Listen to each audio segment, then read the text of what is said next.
Hello there. I'm Scotty. You're not. Welcome back to Tubi Horror Weekend 5. And we are talking about Dario Argento's Drama from 1993. And, okay, so I said before that I have some issues with Italian horror, and it may just be Fulci. And after watching this, I can tell you it is definitely Fulci.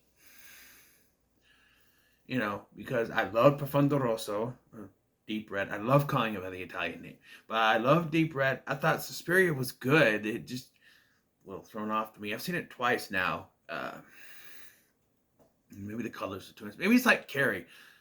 I know Carrie's a good movie, but it throws me off, and I prefer to watch the 2013 remake and the sequel over it just because it's jarring. And much like with Suspiria, I would rather watch Profondo Rosso in this film just because it's not as jarring, but Suspiria is a good film. And then I've watched The Beyond by Lucio Fulci, and it just didn't work for me. So maybe it's just Fulci that I have issues with, because I watched this movie and it's great. I enjoyed it. I did. I enjoyed it. The story, the crux of the story is there is this killer going around decapitating people, and this guy David, who works for a news broadcasting station, he finds this girl who is connected to this because her parents were killed, and so they're both trying to figure out who killed her parents and what exactly is going on. And I will say this, though, it does sort of go out of its mind insane by the end of the film with who the killer is when it's revealed, how it is explained, why this person is doing the killing, and everything. It just how it ends. It's very giallo, I guess you could say. It's his first American giallo. It stars his daughter Asia Argento, who dropped her on the floor, who you may know from Triple X. I didn't know that was her on the cover of Triple X. And she's been in other things. Not that I would know, because Triple X is probably the only other movie I've seen with her in it, and I didn't even know it was her. So, yeah. And our main character really is, well, she's the main character, but also David, this Joey Lawrence looking motherfucker. It's 1993, so he would definitely still look like that. So this guy, he happens to find Aura, which is her name. And yes, I put together after the movie, Aura. Oh, because her mom's a psychic. So Aura, yeah, her name is Aura. You're not as fun as you think you are, gentle. Although you did throw me off a bit. But anyway, Aura, she's trying to commit suicide, so he, talks her off. Wish you would step back from that ledge, my friend. No, he doesn't sing that song. That song wasn't even out yet. But anyway, he talks her out of doing it, and he finds out that she's also anorexic, which anorexic and suicidal, that's a little too much, especially with your own daughter. And yes, people are going to be like, oh, there's a scene where she's naked, but you don't really see anything. The camera cuts away when she goes to take the thing down, so you don't really see anything. As far as I know, and I didn't see any nudity, full nudity from her in this. Although, there was a point in this film that made me lose my own mind, so maybe it was during that time that I was on a rant, flipping out. We'll get to that, but yeah, so he saves her, he brings her back to her house. Right, she's she goes out to breakfast with this guy, and then some guy shows up and is like, oh, we gotta take you back to the clinic. And I'm like, wait, what clinic? It feels like there should have been more to this, because you start off with a kill, which is what you want to do in these kind of films. African American lady gets, doctor lady, we find out, gets decapitated, right? And then we got to this. It feels like there should have been more to this. So apparently there's another cut with a different introduction. I don't know if that would have helped it or not, but I don't know. I mean, I think maybe it's a different introduction for a different country, because a suicide angle wouldn't have worked in those countries. I don't know. So So yeah, and like she's taken away and back to her family's house, and then we get this seance. Piper Laurie plays her mom. Now here's the thing: she's supposed to be Romanian. Asia Argento is supposed to be Romanian, but we know she's Italian, so it's very weird. And then Piper Laurie we know is American, but she's playing, you know, Romanian. She's having this seance as to who this killer is, and then the killer shows up and kills her and her husband, and the daughter, Aura, finds out. And when the police question her, she says she doesn't remember what his face looks like. She was holding up both her mother and her father's faces, severed heads in front of her, and so her and David begin this relationship, and there's this whole thing where he's with this woman, Grace. He keeps saying, she's a kid, she's a kid, she's a kid. Now, she was 18 when this movie came out, so, yeah. But, when this movie was filmed, I guess I should say. I guess that's still a kid, but once you're 18, you're technically an adult, I guess. I don't know. Maybe not mentally, but maybe physically. I don't know. But anyway, he does end up hooking up with her, and there's this whole mission trying to figure out what is going on as people are getting killed. These people are getting killed, decapitated, and they're fine. The kills are fine. It's nothing spectacular, but I think it works. You know? This is 1993. We weren't in the era of the 80s and the gore and all that stuff that you could do. Even the 70s were, in Deep Red where you get the stuff, and for what it is, it's fine. There's not a lot of gore, but it's fine. Some decent decapitations.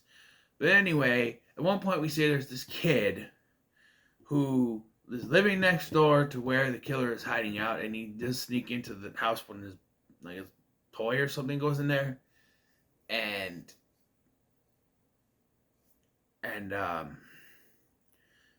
you see the killer is there. And that kid becomes important later, but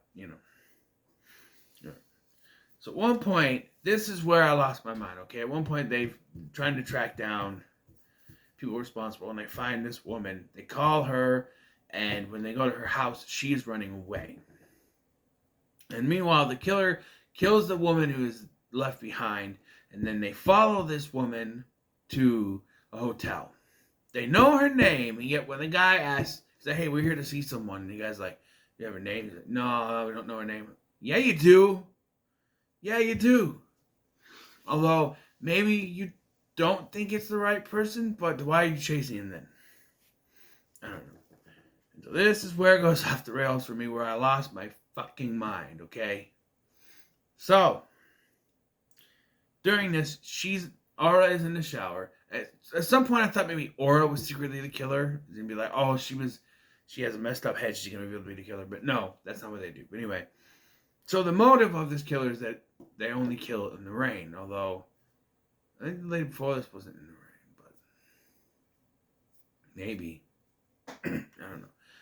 But they take liberties here because the killer kills this woman with the sprinkler system on in a hotel room. That's like going a little bit out of the rules. They're breaking the rules a little bit there, Argento. But Dario. But just whatever. Okay? Just whatever. That's not what blew my mind. So, sprinkler goes off, fire alarm is going off, and David realizes that something's happening. He finds the room and he goes in, and the killer has left the severed head there. And he goes over, and the head talks to him and says a name, Dr. Flynn. And I lost my mind. I'm like, no. A severed head cannot talk. It's not attached to the vocal cords. It's just, no. It wouldn't be able to talk. No. There's something else I noticed, that there's, like, he dubbed out stuff. Like, there's times where David's lips will move, and he would go like, but nothing comes out. Like, he He went, "Oh, I don't like that line," and just took it out. Didn't cut it, just muted David's mouth movement. David's only, I think it happens with David twice. That's the only ones that I noticed. But, I don't know, very weird. So, yeah, that blew my mind so much I went on a rant. Knocked over this fan, it's still knocked over. See, look.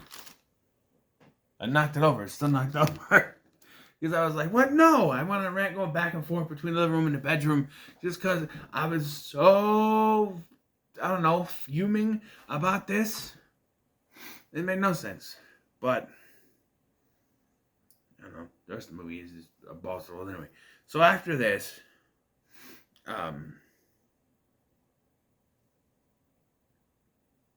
they track down this Dr. Flynn, who's played by Brad Dourif.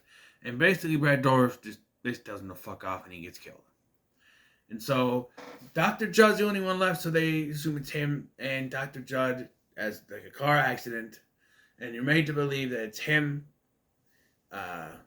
Because and they say this on the news, all the severed heads of all the victims were found in his trunk. And I went, bullshit, because that lady's severed head was left in the hotel room. So it's not from all the victims. Because the killer leaves and doesn't go back to the hotel room. There's no way. So they assume it's this Dr. Judd, played by Frederick Forrest, who I know from 21 Jump Street. Jump! Down on Jump Street. Jump. Down on Jump Street. And here is a hot take. Tony McCann from season 5 of 21 Jump Street. Johnny Depp's replacement. Better than Johnny Depp's character in the show. I'm just saying. I've only watched the first season and half of season 2. But I've seen all of season 5 when it was airing on the Heroes and Icons Network when they used to air it. And he is generally at least underrated to me. And then when they started airing the first couple seasons again, I was like, okay, Johnny Depp's good, but I feel like that actor who played McCann might have been better. And he was just brought on to be a replacement, but they didn't think it was good enough because they canceled it after that because Johnny Depp was the selling point, and he was gone. So I eventually want to talk about that show, but I need to watch more of it. Because like I said, I've only seen season 5, and then there's casting changes in season 5 that just go. But anyway, back to this. Frederick Forrest, was in the first half of season 1 before he was replaced by Stephen Williams, who I think was better for the show, but he plays Dr. Judd. And so he is the one set up. But during this, Ara disappears, and David finds a suicide note. Led to believe it's a suicide note. And then somehow tracks down this little boy, Gabriel, who knows where the killer is. And finds the killer. I don't remember how he comes to that, but he finds the killer. Oh, because he sees the bracelet, Ara's bracelet, and tracks it down to this place. And he gets knocked unconscious, and this is where it's revealed that the killer is Ara's mother, Piper Laurie. Yeah, and it turns out when she said that she saw the killer was holding her father's head and her mother's severed head, what really is that she was holding her father's head and then had her hand on top of her own head, and it made her think that it was holding it, I'm pretty sure the earlier scenes were like actually had 2 severed heads in front and then changed it for the later scene for the reveal. I'm pretty sure that's how it went, but yeah, and this is where it goes balls to the wall, original Carrie shit, because Piper Laurie just goes nuts. She goes nuts, and she basically lays out the entire story why she was doing it. Because of Nicholas. So here's what happened. Some teen years ago, right, when Ara was little, or maybe even before, I think it had to have been after Ara was born, because I don't think she'd want to get pregnant again. She got pregnant with a little boy named Nicholas. And when she was giving birth, there was a power outage, and the doctor, who was Brad Dorff, accidentally cut the baby's head off. I'm assuming he was going for the umbilical cord. I don't know why his head would be so far up. I think he would be holding the head, right? Isn't that how they do? They hold the head, or someone else is holding. I don't know. It's very weird how it happened, and they decided, instead of admitting to it, they would give her shock treatment to erase the memory. Now, I watched Sinister Cinema's review, Jason's review, and he said that he thinks that the seance that she does earlier in the film is what brings her memory back, and then she starts killing again. Problem with that is we see a kill in the opening scene, and they do the seance to find the killer, so that doesn't really make much sense. It is implied, though, what I got from it was that it was implied that the treatment didn't work, and she's just been sort of plotting this, and finally snapped. Something finally snapped. I don't know. And it's never really fully explained. But he goes balls to the walls, and she's explaining she's going on this rant, and she freaks out because her killing weapon, it's a garrote, I think it's called, where it's been decapitating people, that's gone missing. She's freaking out. She goes back, she sees that they're locked in, freaks out, and the kid, Gabriel, takes the garrote and attaches it around her head and decapitates her. And I just went, okay, what the fuck just happened? What?